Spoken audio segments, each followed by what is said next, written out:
Hello everybody, Prow here, and I'm a little late with this, but I wanted to bring you the first ever patch notes for Hytale, update number 1. Normally I'll try to get these out to you ASAP, and I do go over this stuff while I'm live on stream because these notes will probably be hitting normally when I'm live, so make sure you're with me here on YouTube or on Twitch at Prow8413, and we'll go over notes as they hit and test them out as they hit. But this time what I'm going to do is break them down here from the patch notes section and let you know the important things that have changed, the things that you need to know. And actually, I'm even going to lead this with something that changed that I did not see a patch note for, that is actually incredibly important, critically important for you to know, which is that they nerfed the cooked beef. It used to be the cooked beef would give you, I think it was plus 10 health when you ate it, and then it gave you regen 2 effects.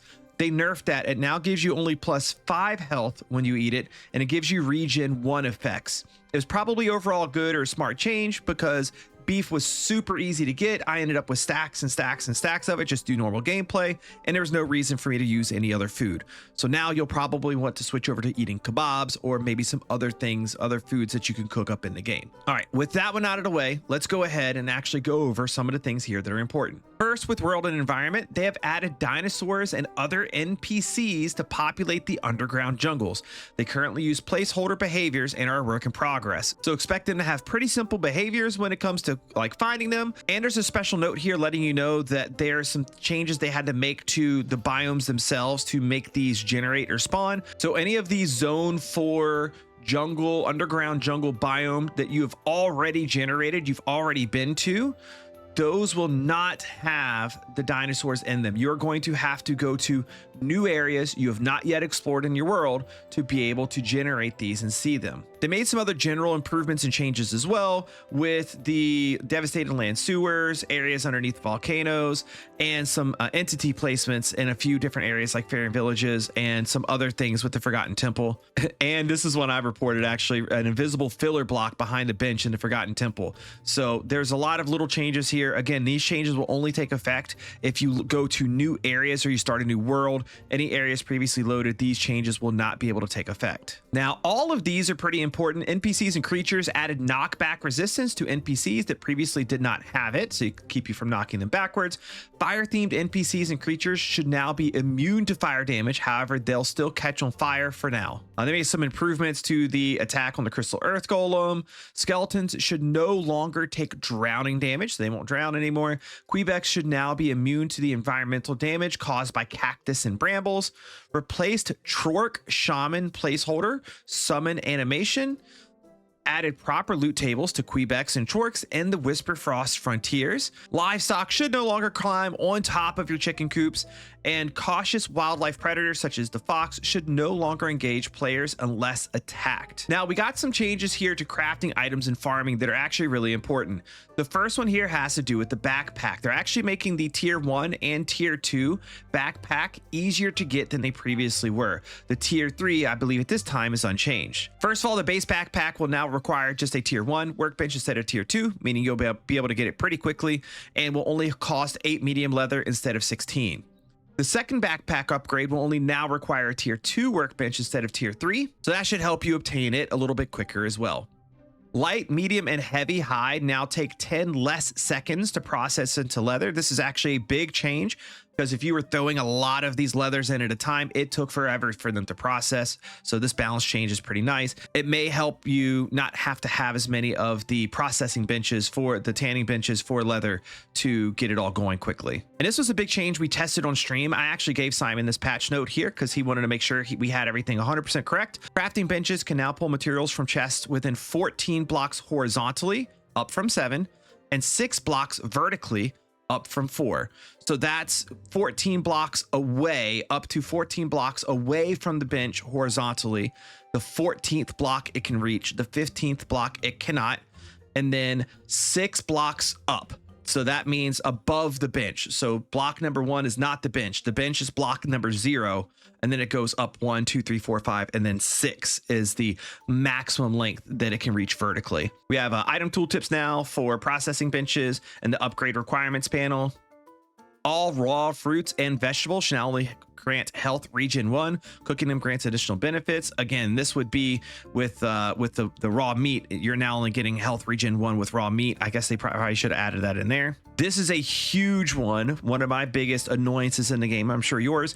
Dropped items should no longer get stuck on the side of blocks. This should make caving for ores a lot easier. And here's another really big one that everybody should be happy about. Torches and other handheld light sources can now be placed on the ground when equipped in the utility slot, that's your offhand slot, while wielding a pickaxe or a hatchet. So now if you're caving and you have a torch in your offhand, you can now place the torch down on your walls or wherever to light up the cave better without having to switch things in your inventory around to do it. Because of this change, I believe pickaxes and hatchets are now only swung when using the primary action button, which is your left click. So with that change being made, I believe this is why they made this change of pickaxes and hatchets are now only swung when using the primary action. They used to be swung no matter which mouse button you press, left or right click. So now just the primary action will use it. And then the secondary action is what would place your light sources like your torch. Corn got nerfed. You used to get a lot more essence of life from corn. Now they have brought that down to where it was supposed to be. This was just a bug or a misconfigured value with the corn before. So that is no longer a really good way to farm up essence of life. Also, fully grown cauliflower and pumpkin no longer drop regular seeds when broken by hand or with any tool. So people were using this to get seeds back and replant. That is now gone. Fully grown eternal crops no longer drop eternal seeds when broken by hand or with any tool. So you can't use this to get more eternal crop seeds. I'm not familiar if this was a bug or a way that people were getting extra seeds, but just make sure that you pick the crops, you don't break the crops. But it should still work. If the crop is not fully grown, you can use like a pickaxe to get your crop seeds back up and move them somewhere else. They don't just disappear. So it's you can reconfigure the way your crops are laid out if you want to with the eternal crops. This is another big one. I get asked this one all the time in stream, which was what kind of wood is hardwood? What kind of wood is softwood? What kind of wood is redwood? Like all of these different questions. And it was not really easy to know. The only way I knew to do it was to pop it into the building workstation and see what type of wood the wood was by the plank. So wood logs will now display their respective wood types. So example would be an oak log will display hardwood in its tooltip. This will make it a lot easier to get the right type of wood when it comes to different crafting recipes or upgrades. Also, another tooltip change was it used to say that you needed a certain type of trunk, which I think was confusing to some players. It's now saying log instead. So anytime you need a piece of wood in a crafting recipe, it'll say log now instead of trunk. And it will also say hardwood or softwood or whatever in front of it still. Also, for those that don't know what kind of trees you need to target to get hardwoods or softwoods or whatever, there's now in the tooltip, it'll display which trees can drop that type of log. So you'll know that, oh, oak wood is hardwood. So I need to go get some oak. And then if you know where oak is, you would know to go get that instead of having to figure it out without knowing that. We also have some really big audio and visual effects changes here. This is one of the pieces of feedback that myself and many others were giving. But after doing a lot of mining, I was having a lot of trouble listening to the pickaxe sound because it was so harsh. So they've actually changed that, and I've gone into game and listened to it, and it is a lot better. So they have a new hit and break sound for stone, new hit and break sounds for ores with additional layered effects. So you shouldn't get that really harsh sound from mining ores and stones anymore. It should sound a lot softer, and you hear a lot more of the material like impact now instead. If that makes sense.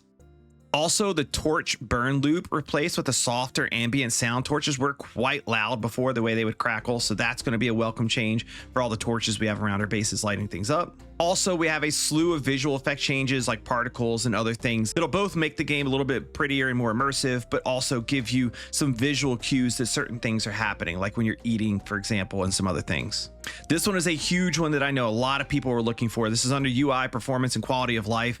Everybody had this complaint. Before the time to go to sleep was 9 p.m., it had already been dark for a little while by the time you could finally sleep, and they have now adjusted that time to where you can go to sleep as early as 7:30 p.m. to reset yourself to the next day. 7:30 p.m. is when it actually like really starts to like get to the darker part of that transition towards night.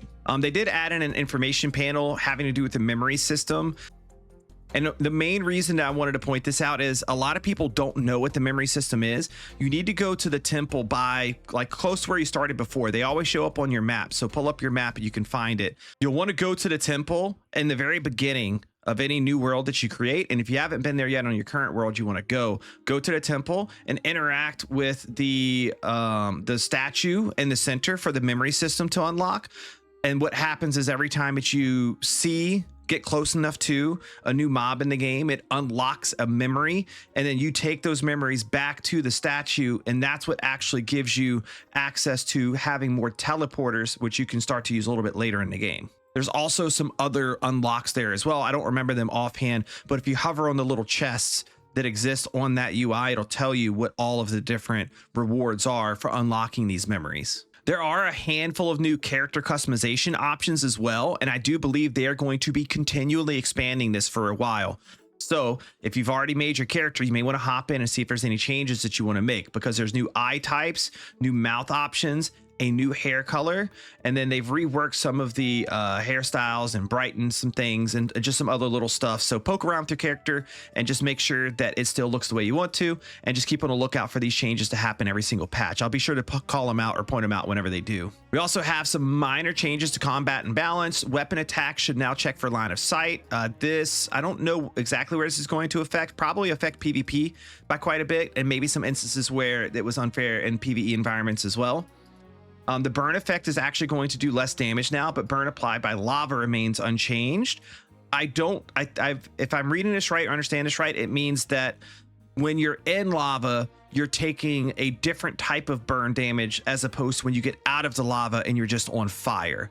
So when you're on fire from burning, that has been lessened. But if you are actively in lava taking damage, that burn effect is still the same as it has been. And then there's a host of bug fixes and stability fixes here. You're probably going to see a lot of this from week to week for these first several weeks because of so many bugs that people are finding and trying to exploit. You have stuff here where people were able to cancel charged attacks and their special ability attacks and stop attacks from using stamina. This was often exploited with the daggers to move really fast. All of that stuff has been fixed. I don't see this here, and this may be another change that was undocumented, but at least from what I can tell is it looks like your stamina regeneration, how long it takes for it to restart, has actually been nerfed as well. If you use all of your stamina now versus before, I think the bar turns like a blue color, and there's a little bit of a delay, a second or so delay before the stamina will start to regenerate. So when you run yourself out of stamina now, it actually takes a little bit longer to start generating than it used to, which means the movement for daggers may feel a little bit slower, or if you're fighting and you use up all of your stamina, or you use up all your stamina while blocking, it's going to take longer for that to come back now. There is another bug that players found where they could interact with things at extremely long ranges. So that interaction has now been fixed. And there's a whole slew of crash and bug based issues and things that were happening that were performance related, stability related, that have been fixed as well. I don't know, maybe you do. You can drop in the comments below. It says extras here, and there's these little like animal paws. I don't know what that's about, so I'll look into that and I'll report on it next time I go live. But this gives you all the information regarding the patch notes for now. I hope you enjoyed getting this information. I'll try to cover these in a little bit more visual of a way in future updates, whether it be on stream and I will put that in video form, or whether we edit together something that kind of shows everything, or we do it all in game. But this gives you all the news for now. Expect these updates to come fairly frequently, especially stuff like bug fixes and little like quality of life things that feel like they need to be in the game early, and I'll be sure to report on them as they come out, you know, every few days or weekly or monthly or however often it is. If you enjoyed this video and you want to keep up with the Hytale news, press the like button here on the video, but also make sure you subscribe to the channel so that way you don't miss future Hytale news videos. Make sure you also catch me live, because I will go over these live and get you the news ASAP. We could test them out, see how things are working. And I'm sure most of you already own Hytale, but if you're recommending your friends to buy Hytale, make sure they use code PROW8413. It does help support my Hytale content. And in the future, if Hytale adds in things that could be purchased in game, make sure you use code PROW8413 there. I appreciate you guys for supporting the channel, pressing the like button, coming to the live streams, using the codes. It has all been excellent. I just want to thank you so much before I end the video here. You guys are absolutely awesome. I'm going to go ahead and hightail it out of here, and I'll catch you next time in Orbis. Goodbye.